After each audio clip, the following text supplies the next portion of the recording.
Welcome to Turn the Page, the official podcast of the Syosset Public Library.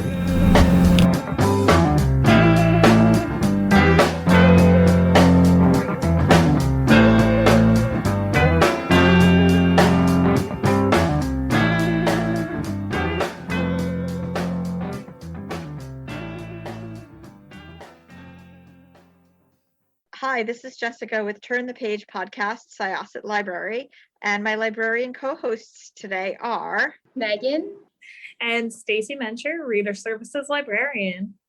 And we are super excited to have our guest today. Would you like to tell everybody who you are and what you do?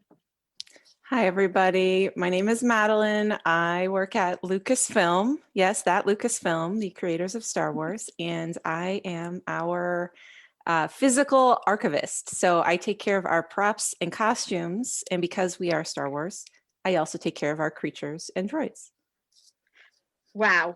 That is so cool. Amazing. That's really cool. Well, we have, first of all, welcome. We have so many questions for you. So how did you begin working at the archives? Do you have an MLS or something like that? Yes. So I used to be a high school history teacher, actually, in Brooklyn, New York. I studied a lot of U.S. history, but my favorite thing was always U.S. pop culture history, film history. And so when I was a teacher, I actually started going to library school. I went to actually Long Island University, so not terribly far away. High five, Stacy and myself went to Long Island University. Nice. Well, I did a program. I actually found it because I found a program at NYU that was a joint dual degree program. So it was meant for kind of like subject area specialist librarians. And so I did an American Studies. I found it because I was looking for an American Studies graduate program. So I did an American Studies graduate degree through NYU, and then they partnered with Long Island University for the library science portion. And so I did earn a MLIS. The cool part was that all my classes were actually in the NYU library. Oh, and Bob's. at Bob's, yeah. And I'm like, I don't know.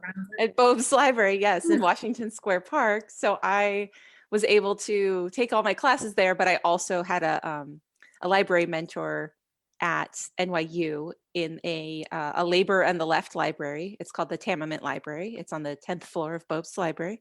And I was able to actually start working there during grad school as well. So I took a quote unquote leave of absence from teaching for a year that turned into forever. But basically I did library science because I thought it was kind of a way to extend being an educator of sorts. And since I was already a teacher, I wanted to do something besides just education for a graduate degree. And that library science kind of led naturally in from that. While I was doing my library degree, I found an internship, which also turned into a very part-time job at the Jim Henson Company, which was what started my entertainment archivist journey, I guess. While I was at Henson, my boss there, Karen Falk, she knew somebody at Lucasfilm. And so I was able to join Lucasfilm for a summer as a Jedi Academy intern in the film archive. It was the archive full of all the physical media. So I spent a lot of time cataloging. I learned all about identifying different forms of media, many of which are very difficult to actually have. It's very difficult to find equipment for playback functionality for a lot of that media. That was really interesting to learn about. And then I went back to New York for a semester, and then Lucasfilm had an opening. So I went back to California in 2012. In 2012, I worked in the film archive for a couple of years. And then at that time, Lucasfilm was sold to Disney. So I ended up being a new Lucasfilm Disney employee for about a year. But during that time, I helped out on a book project with the other part of the collection, which was the props and costumes from the George era of Lucasfilm. And so I learned how to dress mannequins. I learned a lot about staging objects for display or photographs. And so that team, which is now the Lucas Museum of Narrative Art, George's old archive collection is now all part of that museum. I actually joined that team for a while and helped prepare an exhibition for the Smithsonian, which was a Star Wars costume exhibition, and worked with a bunch of other objects from that collection. So that was about 2.5 years or so. And then new Lucasfilm under Disney had started making features again. And so from there, they were looking for someone to start taking care of objects from all the newer films. So basically from 2015's The Force Awakens and forward. And so that became me. So that's what I do now. I take care of props and costumes. It's been about close to 5 years now working with the new films. Long story short. I do actually have a question about some of the preservation methods and what you are doing to kind of catalog into the 21st century, like if anything is older, like are you using any digitization efforts, and how are you preserving items in the collection? It's interesting. I've seen this in many different ways because of the fact that I worked with the old collection and now I work with the new collection. So the new collection has kind of this interesting proactive approach to it that involves more than just my physical team. While our objects are being used in a production, so Mandalorian new show that's on Disney Plus, everyone's probably heard of. During the course of that production, people who are creating licensed products, toys, people who need reference for integrating characters digitally, be it into the actual show itself or for video games or other types of entities. There's actually teams that work alongside our sets to actually capture digital scans, photography while the show is running. Because if you were to wait until the show was done and then do all of that, it might be too late to have, for instance, toys that release with the date of the show or something like that. So there's actually a lot of work done before anything would ever get into my hands. And then in terms of thinking about preservation longer term for the physical objects themselves, that is very much a case-by-case basis. There's certain materials over time that have a tendency to die sooner. Anything that was made to move and be really malleable on set is probably something that's most likely to deteriorate quicker. So things like puppets, things that are made out of foam latex or silicone, something like that. Those items are something that we tend to keep an eye out earlier to figure out what to do with. So in some instances, the best solve is to sort of like freeze something in place so that it no longer maybe functions as a puppet, but it would still kind of look and represent the character. So each thing is very case by case. I would say that the collection I work with right now, because of the fact that it's still so new, most things in it are, 5, 6, 7 years old at the oldest at this point. So it's kind of unique to be able to be with a collection this early in order to first of all, to already see patterns for different types of things that are being used. And then also to sort of have an early hand on being able to, having seen the old collection, now know how to handle the newer items. Oh, thank you. That sounds so interesting. Is there any kind of specific protective gear that you have to use for some of the items, or any kind of technology specifically? That's a good question. Again, because some of our stuff is so new, it's some of it's still actually being used. So we have a lot of items that get reused for multiple shows. I would say that, let's see, the biggest thing in terms of something that's clay or something that's different types of plastics, a temperature controlled environment is probably your best preventative measure in terms of just making it last longer. The thing that I find interesting, but also it's sad but interesting, is that a lot of these things are destined to turn to dust. I like to say they're going to return to the Force one day, because they really aren't built to last. But our job is just to keep them keep them visible for people as long as possible, knowing that it is not going to be forever. But basically a temperature controlled environment for some of these things will prolong that. Other things that I look out for that are trickier, but that we try to take care of sooner with different types of solvents if possible, or sending them to conservators, is a lot of times when you're on a set and there's something broke or something's, torn really quickly and you're fixing it with tape or with, carpet tape is a big one because it's double-sided. So for something like trooper armor that just needs to be held into place really quickly, I would say that residue is something that I spend a decent amount of time trying to figure out what would be the best solvents in order to remove it safely, but not damage or strip away anything on the original piece. That's fascinating. And in a way, you're preserving it as a Force ghost. So even though it will return to the Force, it will come back more powerful than. So in other words, it's probably pretty chilly in the area where you work. With the temperature. We try to keep it temperature controlled. I'd say that the thing on our side is almost more than anything is, we have specific areas where no one else but us are allowed to go in. So it prevents movement. We are there anytime any objects are ever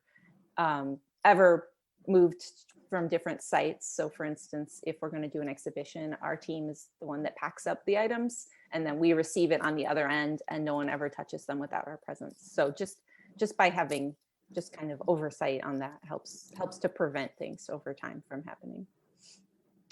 So how are items cataloged, and are there like cross subheadings? I'm thinking like in the world of like public libraries, like if you're looking for an author, but an author has an alias, you kind of go in and the catalog will pull the author up from an alias. And does this make any sense, or is this like, am I just doing public library stuff? No, public library. I mean, here's the thing. That's the kind of thing that we aspire to. Information professionals who are part of taking something that was created for a very different purpose and then giving it data and catalog records that will outlive the films. And they won't outlive the films, but that will become useful for things beyond just having been filmed in this feature or this TV show. What ends up basically happening is we inherit data generated by these productions, and then from there we need to redecipher it or reinterpret it for other needs. So let's see, what would be a good example of this?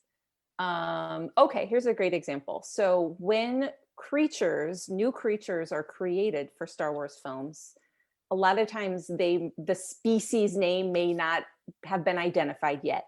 A character may not have been identified yet.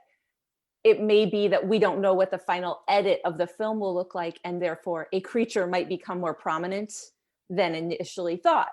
So at that point, when it's clear that creature might have a big interaction with a main human character, then it may get a name, a species name, and a bit of a backstory. But while the movie's being made, that information isn't available because it doesn't exist yet. And so the creatures get basically like an identification number. So across the course of filming, like this creature number, it lives in this box, here's all the components, and it was in these scenes.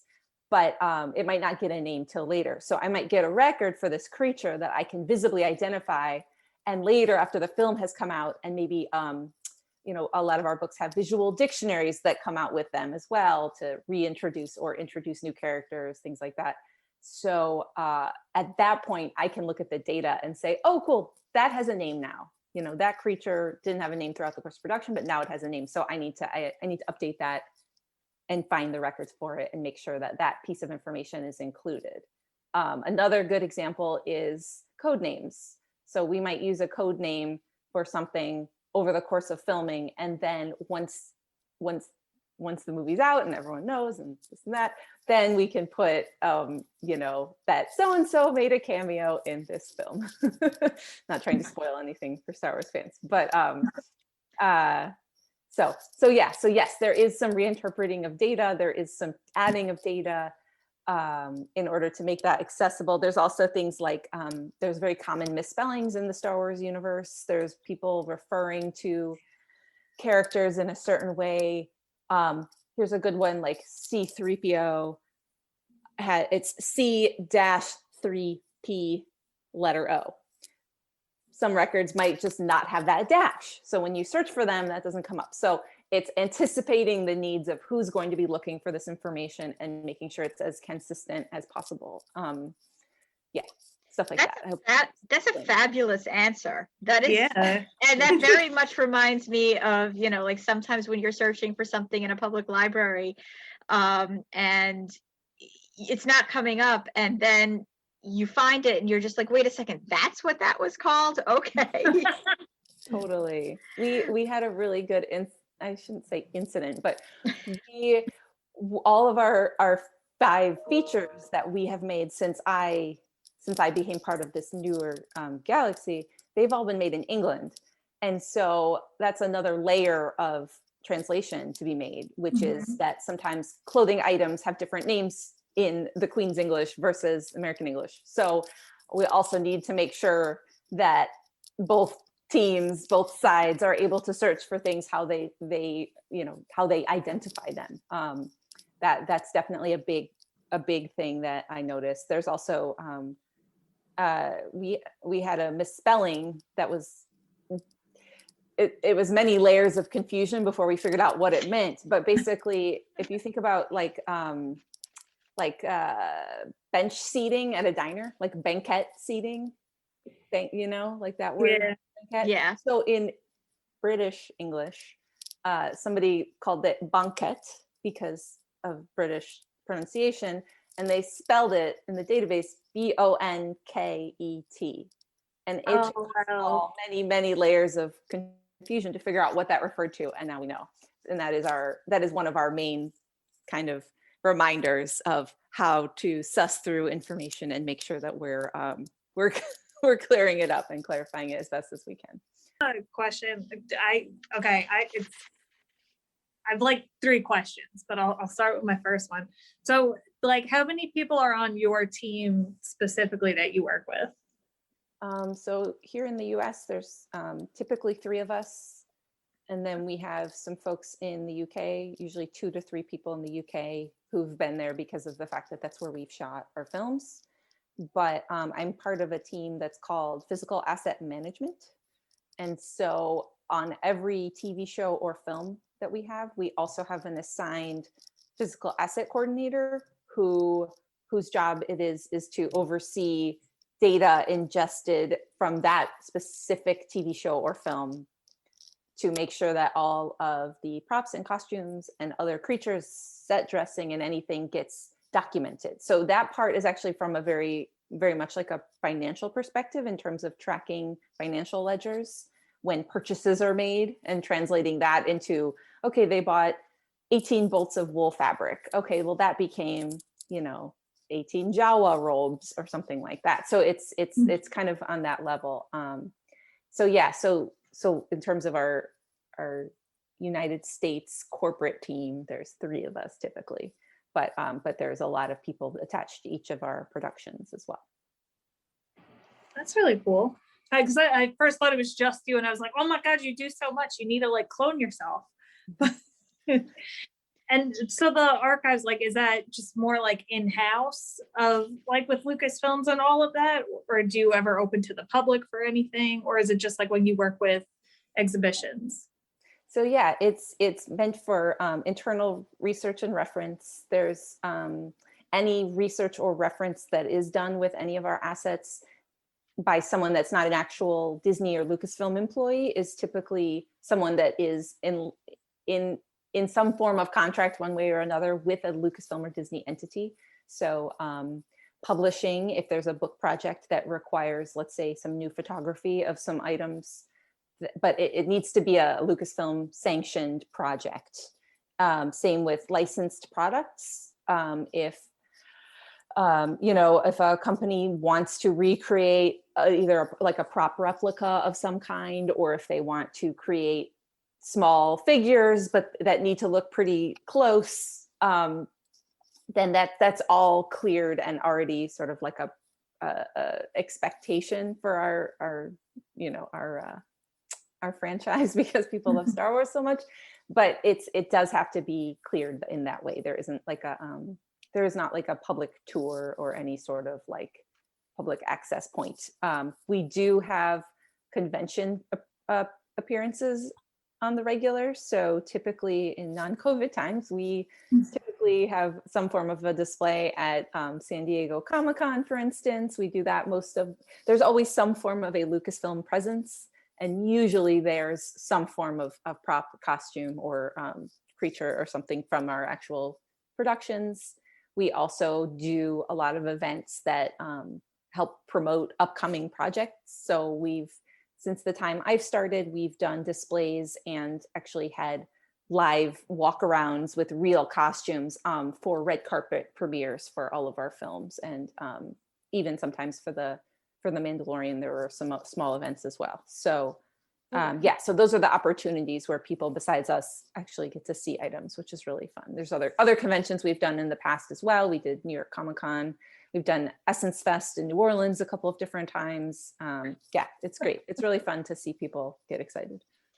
Stacey, there you go, Stacey. There's your entry for this. Greatest segue into my next question, because I'm no longer part of, just because I haven't paid my dues. So this I'm like, what year is it? It's 2021. So 2029, I went to 2029, you were in the future? 2020, the future, 2019, whatever.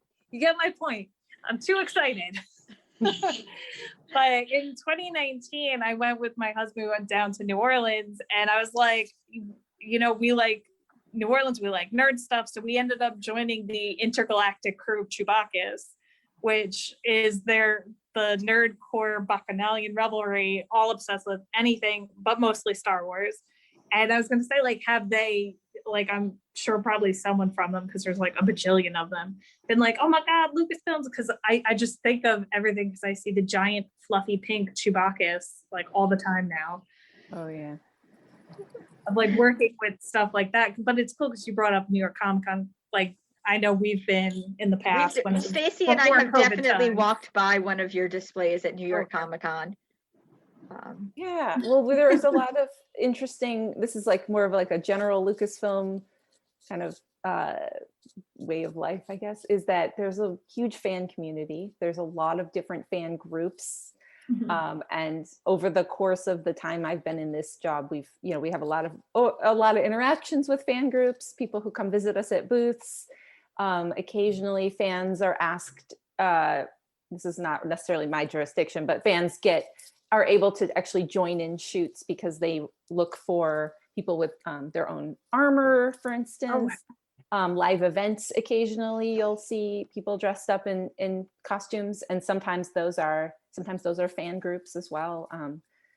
Some of them more prominent. We've worked with a bunch of them here. We've worked with the droid builders. We've worked with oh man, I'm drawing a blank on all of their names. There's the 501st Legion. The 501st. Yeah, we worked with the 501st.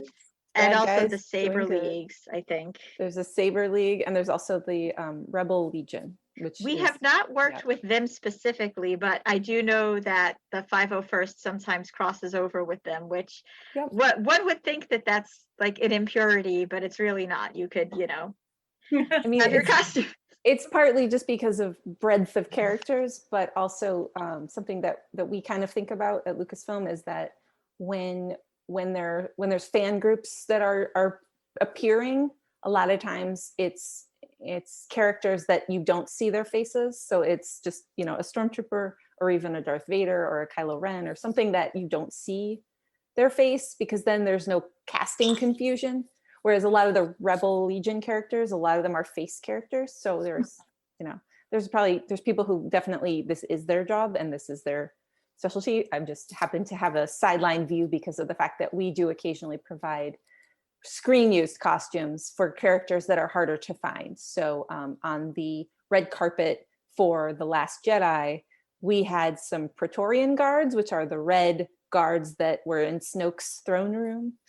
that look sort of samurai-esque. So there were no fans that had that because it was brand new. And so we used some from the film, and we had costumers come and dress characters. So let's say that's a little bit of something that isn't a typical archivist position, but I'm part of a larger team that supports all of those kinds of uses of our assets. So we oversee their use. We make sure we have proper crew, and then we also document and make sure the condition has remained consistent over the course of using the objects. That's very much, I think, like, as a librarian, you go in and you train to do something, but you do often find that your job ends up stretching in ways you wouldn't have expected. So, I mean, I know that all three of us here can relate to something that was definitely not what we would have considered in the job description. However, none of us were with those awesome costumes, because those were so beautiful. But I think we've all happily worked out of job description from time to time. For instance, podcasting. Did any of us think we would be doing this when we went to library school? No, but also going on, because I did school around the same time you did at L.I.U, Madlyn, because I had classes also in the city. But the stuff that you end up doing, or what you think you're going to go into and then ends up being really cool and fun to do. And like, just some of the stuff you say you do, I'm like, that sounds so cool. Like, well, thank you. Yeah, it definitely wasn't what I expected. Again, I do want to say that in a larger studio setting, it may not be quite like this. I'm the only physical asset archivist at Lucasfilm, but we do have, side note, we have people who focus on photography, people who focus on film. But in a different studio setting, I wouldn't typically be involved with this, but Lucasfilm is, in this case, we're small and lean. So I am part of a team that supports this. So I will make sure that I'm there to do everything that's necessary for it. So a question that kind of goes back to what we were talking about earlier about reference questions. So do you get many reference questions, and how does it work if somebody needs to see an artifact for a project? Yeah, so sometimes there's reference questions we can answer. Sometimes it's for other Lucasfilm groups. So we work very closely with our digital asset team. And sometimes they'll have a question like, Madlyn, we have all these amazing photographs of Rey's newest lightsaber, but we don't know how long it is. Can you, do you have that information? And so that's something where I might be able to just go take another photo for them with a measuring tape next to it, so they can add that photo to their library. So then as people look through, they can say, oh, great, sense of scale. Excellent, got it. Other times it might need to be more exact. And so I'll just provide more information if possible. So that's a good example of just sort of a typical reference question we might get. But then when it comes to in-depth research that is needed to be done, we have a whole protocol in place where, for instance, if it's someone coming to do research for a licensed product, we have our consumer products representative from Lucasfilm who facilitates that. They come to us and say, our licensee would like to research, this lightsaber. We can say whether we have it with us right now or whether it's still being used on a show, so they know where it is. Then let's assume we have it in San Francisco in our offices. They will arrange a visit with that licensee. So that person or group will come. They will bring their equipment. Some of them will bring 3D scanning equipment. Some of them will do their own photography setup. They have light boxes. They bring Pantones. I mean, it's like a very involved process. And so then they will come, they'll basically set up shop. We have a workspace that we keep open and malleable for all different purposes. So whether it's photo shoots, whether it's someone needs to do an interview of someone and they need an extra space, and we can set up a couple of mannequins behind them. If we are dressing mannequins for exhibition, we have space. And then if we're packing things up and we need to bring crates and trunks and boxes and all kinds of things, and we do that too. So the licensing folks, the consumer products folks will bring in these, we call them licensees. They are the people that are officially sanctioned to build officially sanctioned props or clothing or things like that. And then they come in and, we provide gloves, but at this point they know us pretty well, and they've usually brought their own gloves. And then we're there at all times with them when they're researching the items. And then if there's anything that they need from us, we can help them on the spot. If there's any questions they have, we can help with that. And that's what we do to give them access. So. Megan, did you want to take a question? Yeah, very cool. I actually had a question about the use of audio animatronics in terms of like, now that we're using digital representations of characters. Do you find that you still have in the collection audio animatronics that are used regularly for the films and TV? And how does that compare to the digital efforts? How are they preserved like differently? Yeah, that's a great question. So we have so audio animatronics is like very much like a Disney attractions type of terminology. Yes. And there are some Star Wars characters that they have built using like our character stylings into that. Our creatures and characters that are built similarly, they are typically either, instead of being like, if you think about an audio animatronic when you're riding an attraction, those are 100% mechanical, and they are programmed, and they do things in tune with whatever the attraction is. On the flip side of that, our creatures and characters like that are either radio controlled in some way, or they're actually puppeteered, or characters that people are wearing. So they're not necessarily 100%, they're not 100% standalone, someone behind a curtain and the creature can kind of go and do everything. It's much more manual than that. And that is also because that gives more directorial freedom, so that we want BB-8 to run this way instead of this way. Okay, well, we got to pull out the right side BB-8 instead of the left side BB-8. So go get the other puppet and we'll make it work. Like there's very lot of they're ready for anything, basically, is what's going into people's minds when they're building and operating these different characters and creatures. It's very cool. Those are some of the pieces that are challenging when it comes to preserving because of the materials made. So while an infrastructure or mechanical, hydraulic, or radio controlled internal guts might physically outlast things, it's also a matter of what software is going into running them. And then on the outside, it's the foam, latex, or other materials that were meant to move that over time, will start deteriorating. So it's just, again, like figuring out which things to prioritize over time and what to do with that. That's so interesting. I actually have a question, but it relates to Megan's question, because Megan is a huge Disney fan, and I know can't wait to get back there. Did you all at the Lucasfilm Archives have did you work to create Galaxy's Edge at all? Were you like getting up in there and kind of let me rephrase that. Did you was there a lot of reference going on there when they were trying to build this world to immerse you into the Star Wars universe as much as possible? Because I know so many people who are probably listening, and so many of us here are just dying to go and see it with our families when COVID lifts. Yeah. So my team and various other people involved at Lucasfilm, we spent a great deal of time working on Galaxy's Edge. In terms of what our physical asset team was able to help with is we actually provided a lot of original molds so that items could be recreated from those exact molds. Things like helmets, C-3PO parts, for instance, is a big one. Those are types of things that we were able to provide.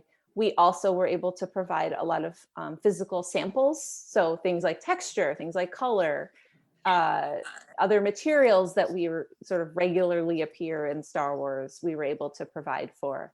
Our digital asset team provided a lot of visual reference, but our physical asset team also provided things like helmets that were unpainted so that they could be repainted to suit the environment and made to look aged the way they wanted to have them look to match the environment, for instance. Yeah, there was quite a bit over time that we helped out with. Yes, and that was it was really fun that it was going to go into something that so many people treasure. Yeah, it's really fun to have helped out with Galaxy's Edge because I too love Disney. I love going to Disneyland here. I grew up in the Midwest, so I grew up going to Disney World, Walt Disney World a lot, and I love it. So it's been great fun to be able to go, and it's a lot of fun that it was a lot of fun to go there and point at things and say, "Hey, we helped out with that. That's so cool." So have you always been a Star Wars fan or fans of Lucas properties?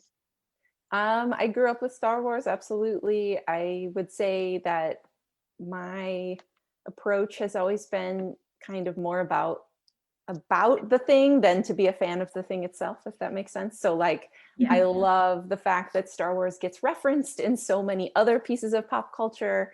I love learning about the history of the technology that's gone into things like Star Wars over time. I love learning about the ways that model makers used to build miniatures. I love learning how things have changed over time into what our CGI world looks like. I definitely have always had a love for that kind of history.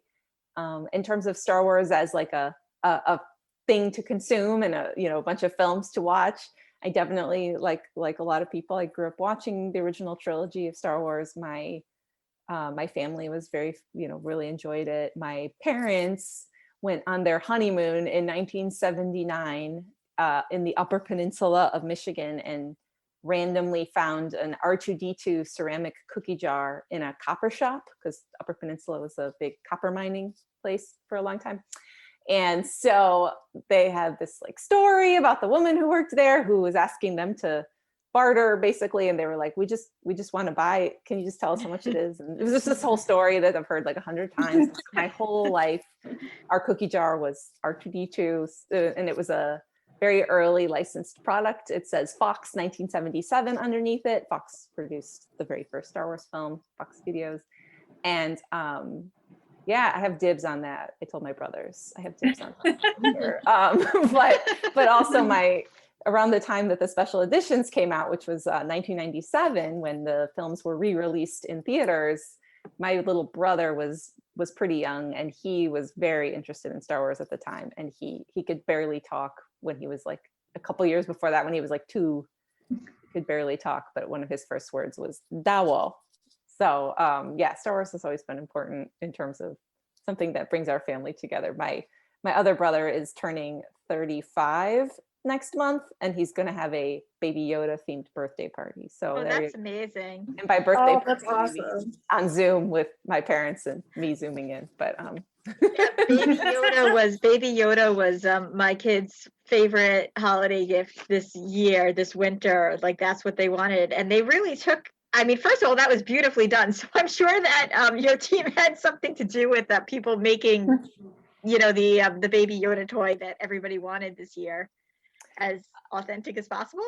We, our consumer products team definitely took care of that. By the time that the child was to the world, the digital asset team had really taken care of how to give reference to everyone, because he was in such high demand. So yeah, my kids, I mean, they really take it seriously, taking care of the child. He has his nap. That's adorable. It's very, yes. Well, they've also been in quarantine for a year, so that was the only the only child-to-child interaction they're getting right now. Yeah, a little sad. So do you have a preference of Jedi or Sith? If you had like a lightsaber, do you know what color yours would be? I think out of the Jedi Sith debate, really, I'm more just rebel. I think like, I don't think I'm a Jedi or a Sith. I think I'm just like I think in my mind, I'm a rebel pilot or something. That's what I imagine. That's where I would be probably. But if I had to have a lightsaber blade, it would probably be magenta. That's my favorite color. One of my favorite colors. I feel you on that, because that's also one of my colors.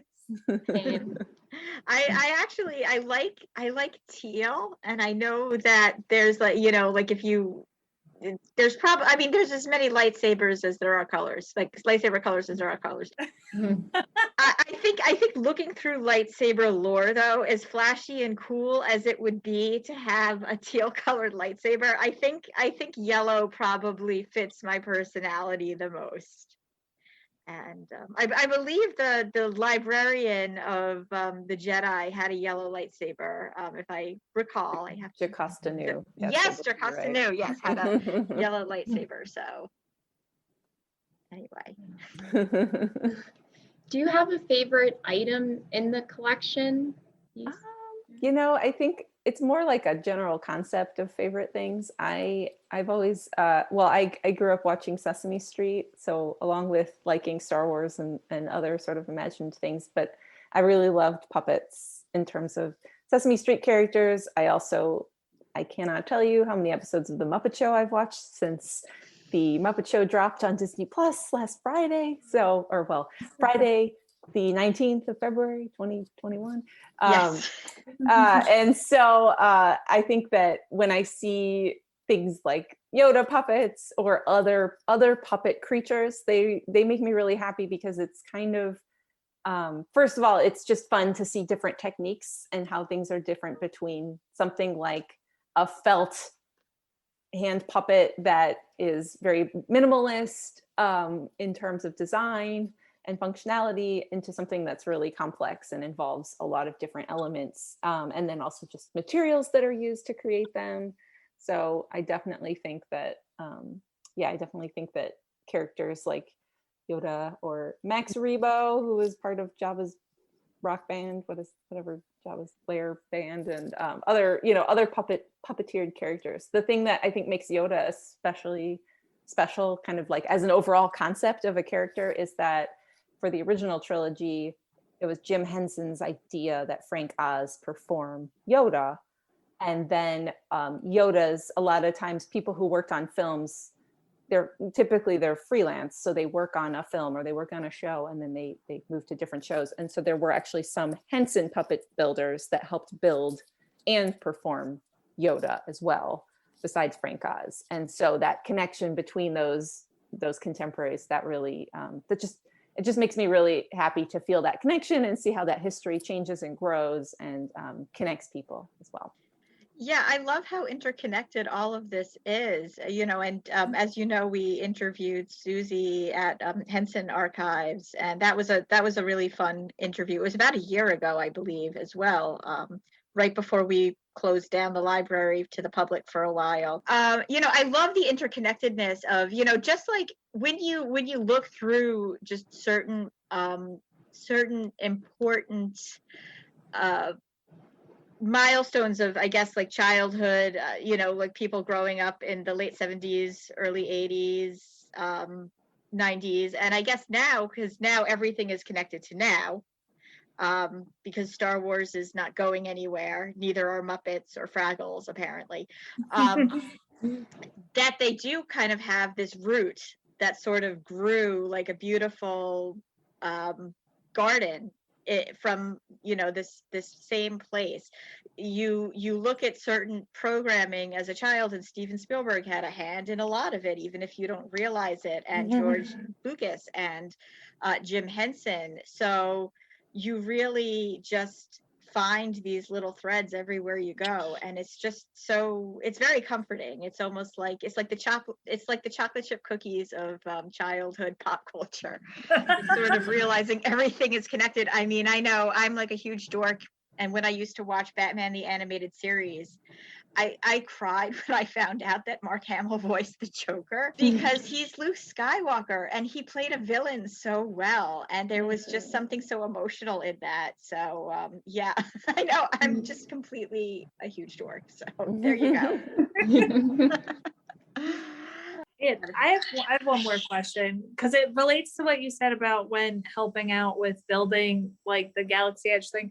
So when there's like a film or TV show or something, do you ever get like actors or production people in, or even writers, to be like, oh, can we, you know, see one of the artifacts or like feel it to get a way to describe it, or how any of the writers or actors or people would know what they're dealing with or something like that? It goes the other direction. So typically they would write things first, then the prop makers or costumers would start to create, or at least start sketching, and then get feedback through that channel. So that all happens well before I'll ever see an artifact. What has happened before, especially when they were first starting up for The Force Awakens, so the first Star Wars film in 10 years being made, that some of the production people did come to the archive to look at things and get a little bit of a sense of some of the older artifacts into the Lucas Museum archives. But yes, there are moments where people do want to get an overall sense of what types of things have come before, and then go from there in terms of the creative process towards the sketches and drawings and schematics, and then manufacturing and creation. Well, this was so cool, and it's really just so interesting and informative to hear about this type of work, because as public librarians, it shows a different piece of what we do, or rather what other paths and masters in library science can take.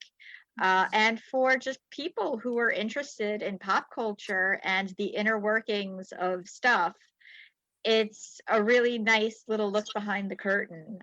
So thanks so much, Madlyn. Yeah, thank you. Thank you for what you do. Thank you for having me, all of you. It's really nice to talk to you. And high five again for Long Island University. All right. So once again, this was Jessica, Megan, I'm Stacy. and Madlyn from Lucasfilm. and we are going to close this chapter of Turn the Page. It's time to close this chapter of Turn the Page. Join us for the next episode.